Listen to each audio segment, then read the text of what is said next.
2 درجن کے قریب ممالک پر مشتمل یہ پورا خطہ نااہل، بد کردار اور بددیانت سیاستدانوں اور طالع آزما ظالم اور متکبر فوجی آمروں کے زیر تسلط کئی صدیوں تک سسکتا رہا۔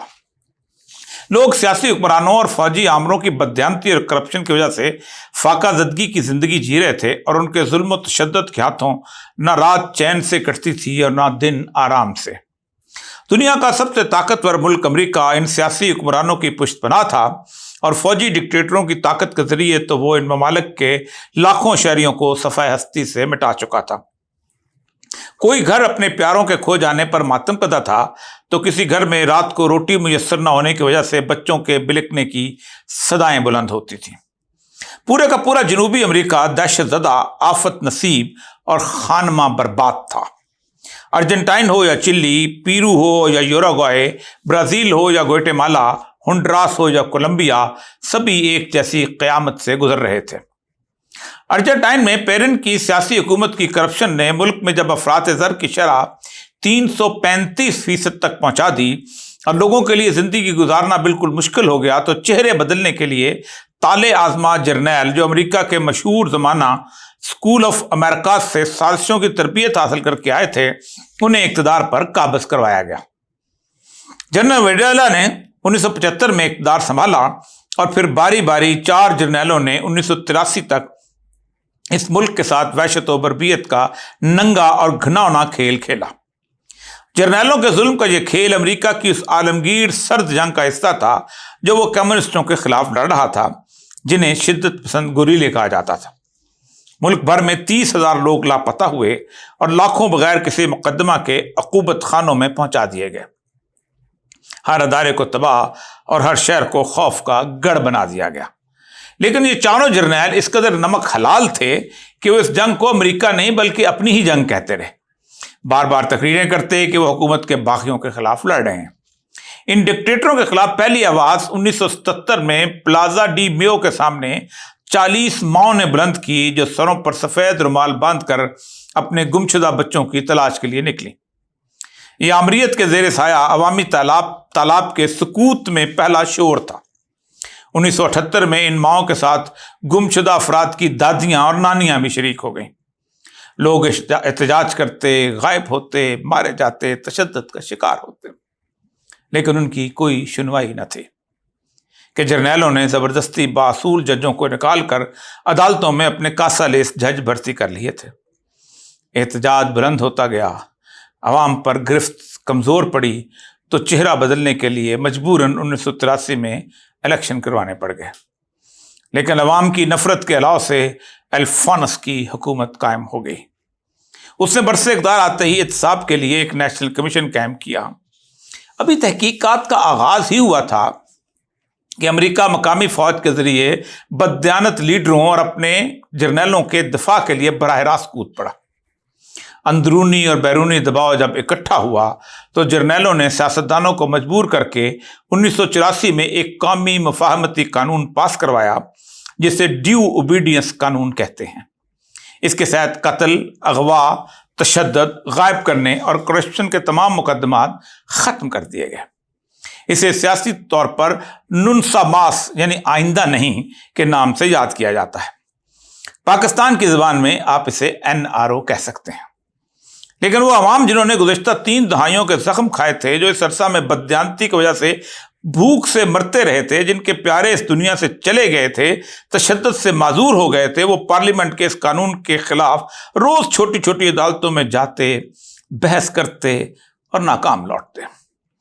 بددیانت اور خریدی ہوئی عدالتوں کی یہ کارروائیاں لوگوں کے زخم پھر سے تازہ کرنے لگ گئیں۔ عوام کا غیظ و غضب بڑھتا جا رہا تھا، ان کی تو کوئی سنتا ہی نہ تھا۔ فوج اور نہ ہی پارلیمنٹ، دونوں نے آپس میں گٹھ جوڑ کر لیا تھا۔ عوام نے آخری حربے کے طور پر ایک راستہ اپنایا۔ وہ سپریم کورٹ کے دروازے پر جا پہنچے۔ سپریم کورٹ کے جج اس وقت تک عوام کی نبض پہچان چکے تھے اور یہ جان چکے تھے کہ اگر انہوں نے انصاف سے عاری فیصلہ دیا تو وہ اپنے گھروں کو نہیں لوٹ سکیں گے۔ عدالت میں ایک بحث کا آغاز ہوا کہ کیا کسی قاتل، چور، ڈاکو، اغواکار اور ظالم کو معافی دینے کا اختیار کسی بھی حکمران کو حاصل ہے؟ بحث ختم ہوئی تو 2005 میں سپریم کورٹ نے یہ فیصلہ سنایا کہ NRO نما طرز پر معافی پر مبنی مصالحت کا یہ قانون انسانی اخلاقیات کی دھجیاں بکھیرنے کے مترادف ہے، یہ انسانی اقدار کے خلاف ہے، اور عدالت نے اس مصالحتی قانون ڈیو اوبیڈینس کو غیر قانونی اور غیر آئینی قرار دے دیا۔ ارجنٹائن کے صدر منیم کی عام معافی ختم کر دی گئی اور بیونس آئرس کے اس زمانہ کے پولیس کے سربراہ کو گرفتار کر کے اسے عمر قید کی سزا سنا دی گئی۔ پھر ان سب لوگوں کو ایک ایک کر کے عدالت کے کٹہرے میں لا کھڑا کیا گیا جنہیں عام معافی دی گئی تھی۔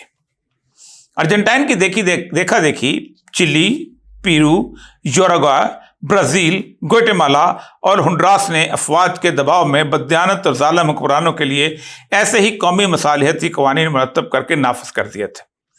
ان قوانین کو امریکہ بہادر کی ضمانت بھی حاصل تھی، لیکن جب عوام کا جم میں سرفروشاں اٹھتا ہے تو پھر کوئی اس سیلاب کے سے نہیں بچ سکتا۔ پیرو کی سپریم کورٹ اس طرح کے مفاوضتی قانون پر فیصلہ دینے میں سب سے پہلے میدان میں اتری۔ اس نے ارجنٹائن سے بھی پہلے 2001 میں اس طرح کے قانون کو ضمیر اور اخلاق کے لیے ایک لعنت قرار دیا۔ سابقہ صدر البرٹو فیوجی موری کی معافی ختم کر دی گئی، وہ جاپان بھاگ گیا، لیکن عوام کے غصے کے ساتھ اسے کون سا ملک تھا جب پناہ دیتا، بھاگ کر چلی آ گیا اور پھر وہاں سے پکڑ کر پیرو لایا گیا اور عدالت میں کھڑا کر دیا گیا۔ ہنڈراس نے بھی اسی سال اس مفاہمتی قانون کو ختم کیا اور سپریم کورٹ نے فیصلہ سناتے ہوئے کہا کہ حکومت اس بات کو ممکن بنائے کہ ظلم، زیادتی اور کرپشن کے ملزم ملک سے بھاگ نہ جائیں۔ چلی اس کے صدر جنرل پینوشے کی مثال تو اب تاریخ کا حوالہ بن چکی ہے، جس نے آئین میں ترمیم کر کے اپنے آپ کو عدالتوں سے بالا تر بنا لیا تھا، اپنے آپ کو خود ہی معافی دے دی تھی، مگر جب سپریم کورٹ نے اس کو دی جانے والی معافی کو انصاف، قانون اور اخلاقیات کے منافی قرار دیا تو اسے دنیا بھر میں کوئی جائے پناہ نہ مل سکے۔ وہ اپنے دوست امریکہ کی جانب ملتجی نظروں سے دیکھتا رہ گیا۔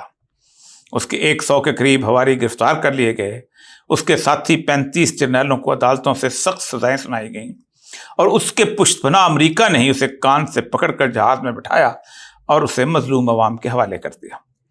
وہ چند دن عدالت کی پیشیاں بھگتتا رہا، مگر ایک دن حیرت کے عالم میں دنیا سے رخصت ہو گیا۔ جب وہ مرا تو اس کے جنازے کے ساتھ عوام کی نفرت کا عالم دیدنی تھا، اسے عزت سے قبر میں اترنا بھی نصیب نہ ہو سکا۔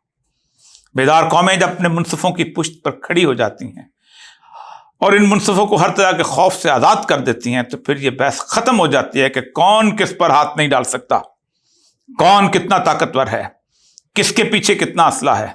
جب لوگ انصاف کی بالادستی چاہنے لگیں تو عدالتیں صرف ایک بنیاد پر فیصلہ کرنے لگ جاتی ہیں کہ انسانی اخلاقیات، انسانی برابری اور انصاف کی روح کیا ہے۔ وہ انجام سے بے خبر ہو جاتی ہیں۔ ایسے میں انہیں طاقتور سے طاقتور ادارے یا فرد کو سزا دینے سے کوئی نہیں روک سکتا۔